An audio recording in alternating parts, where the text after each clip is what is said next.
Hey everybody. Look, there's Trucker. Say hi, Trucker. Lean over here in the shade because it's so hot out.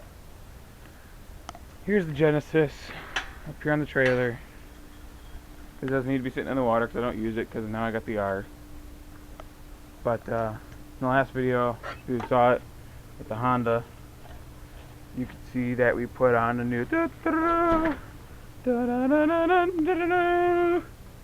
new HydroTurf.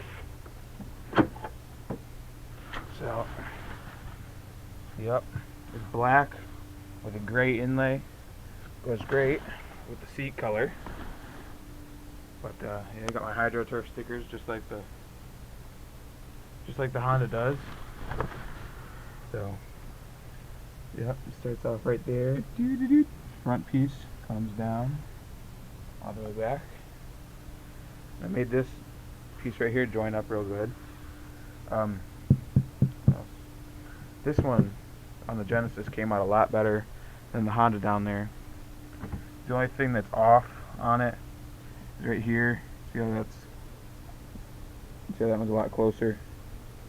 Can't fit my finger in there. Can fit my finger in there. So yeah, that's only because I wanted to make these look better. I could just tell, just say, oh yeah, they put that on there wrong. But yeah. So that's pretty much all that's really new on the Genesis.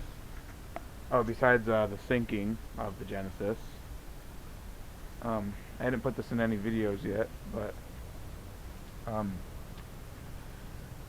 we went out on the big boat with the family. I think it was last weekend or the weekend before, and we went out on the skis that morning, had a great time. The ski was kept on the lift, my neighbor's lift. We put it down that morning and went out riding, had a great time, came back. We were going to go down to a restaurant on the big boat and have some fun and, go have dinner and all that good stuff. But as we were about got halfway down the canal, I was like, something isn't right. My jet ski, which was tied up to the outer edge of the jet dock where the R12 is usually docked, I noticed that the water was way down here, and it seemed like it was almost like listing to one side.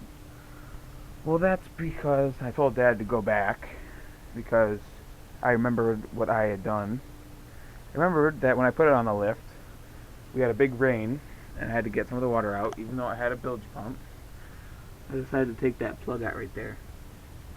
And no, big mistake. When I got back to it, after it sitting in the water for about an hour and a half, sinking, the water was up to here. All this was all underwater. The water was up here just at the seat. Of course, all of this over here was all out of the water because it was listing to one side. I had the cooler on the back. And let me take this off so I can show you.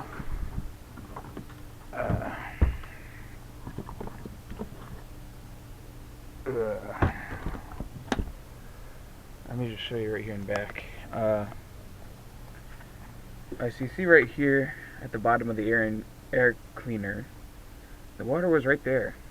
If it would have came up about another half an inch or so, probably less than that, probably quarter inch, I would have sucked water and hydro-locked the motor. I got there in time, had the bilge pump running non-stop, which thank God, hang on,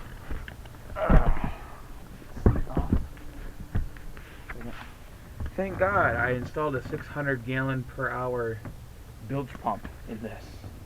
I only had a 300 gallon here before that I burned out.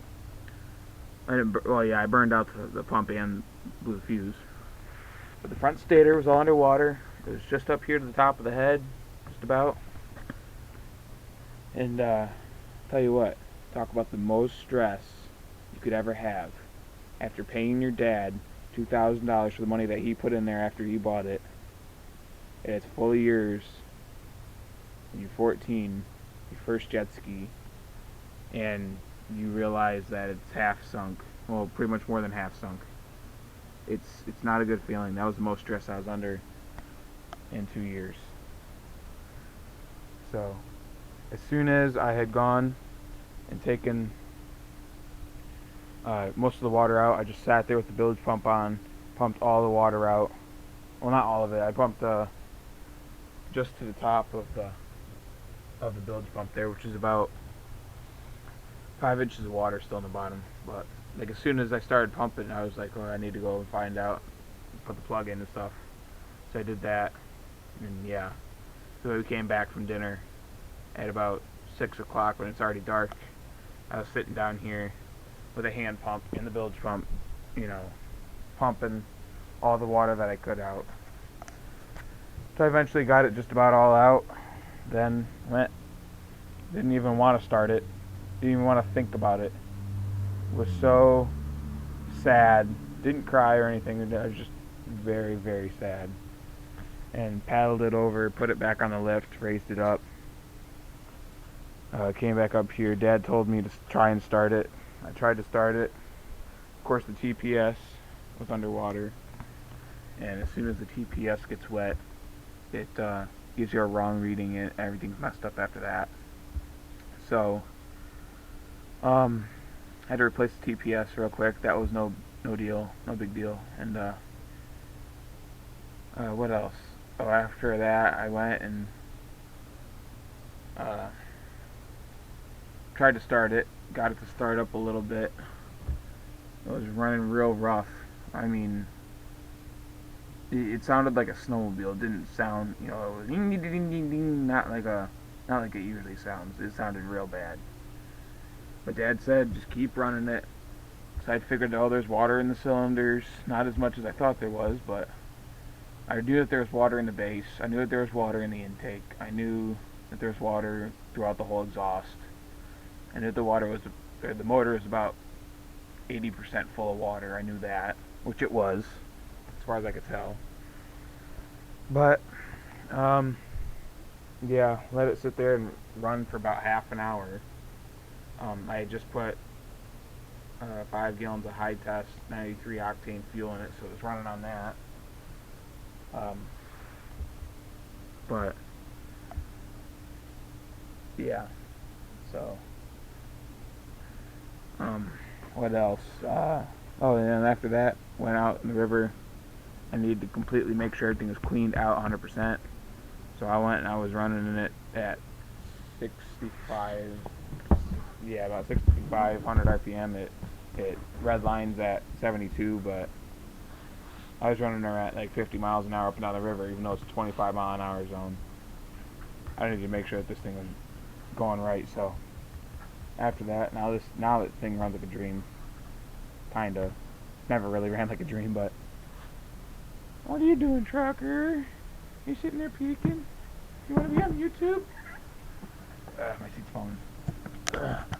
Look at the pretty doggy. Trucker!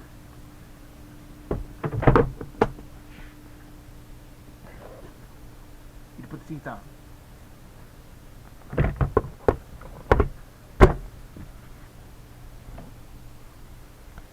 But yeah, you hydroturf, sinking. Life's good. Peace.